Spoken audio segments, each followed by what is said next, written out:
ప్రజలను తప్పుదోవ పట్టించడానికి సీఎం రేవంత్ రెడ్డి సభ పెట్టి డైవర్షన్ పాలిటిక్స్కు పాల్పడుతున్నారన్నారు పెద్దపల్లి మాజీ ఎమ్మెల్యే దాసరి మనోహర్ రెడ్డి. జగిత్యాల బీఆర్ఎస్ జైత్రయాత్ర సభను విజయవంతం చేయాలని ఆయన పిలుపునిచ్చారు.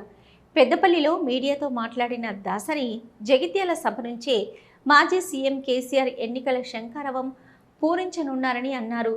ప్రజలను తప్పుదోవ పట్టించడానికే కేసీఆర్ సభ పెట్టిన రోజు సీఎం రేవంత్ రెడ్డి సభ పెట్టడం విడ్డూరంగా ఉందన్నారు. తెలంగాణ ప్రజలకు వాస్తవాలు చేరకుండా కరీంనగర్ ఉమ్మడి జిల్లాల్లో ఒకే రోజు 2 బహిరంగ సభలు పెట్టడం బాగోలేదన్నారు. కాంగ్రెస్ దొంగ నాటకాలు తెలంగాణ ప్రజలు గమనిస్తున్నారని, రాబోయే రోజుల్లో తగిన గుణపాఠం చెప్తారన్నారు.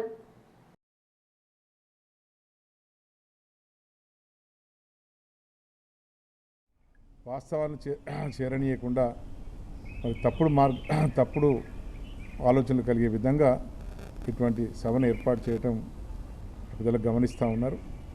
తప్పకుండా ఏది వాస్తవం ఏది నిజం అని చెప్పి ఇప్పటికే ప్రజలకు తెలిసిపోయింది.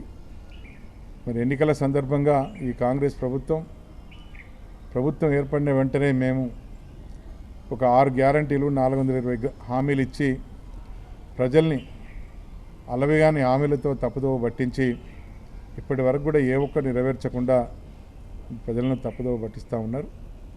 మళ్ళీ అదే దాంట్లో భాగంగానే రేపు సభను ఏర్పాటు చేసి ఆ సభలో కూడా ఇదే తప్పుడు ఆలోచనలు తప్పుడు మాటల్ని ప్రజలకు చేరవేసే విధంగా మరి ఏర్పాటు చేసుకోవడం జరుగుతుంది. ఇది ముమ్మాటికి ఇది ప్రజల్ని తప్పుదోవ పట్టించే ఆలోచన తప్ప వేరొకటి కాదు. ఏదేమైనప్పటికీ కూడా మరి తెలంగాణ బిడ్డలు బీఆర్ఎస్ పార్టీ శ్రేణులు తప్పకుండా రేపు సాయంత్రం జగిత్యాల్లో జరిగేటువంటి సభకు పెద్ద ఎత్తున హాజరై మనలో ఉన్నటువంటి చైతన్యాన్ని, మన ఐకమత్యాన్ని, మనం ఈ కాంగ్రెస్ పార్టీ చేస్తున్నటువంటి ఈ ద్వంద్వ ప్రమాణాలతో కూడినటువంటి ప్రకటనలు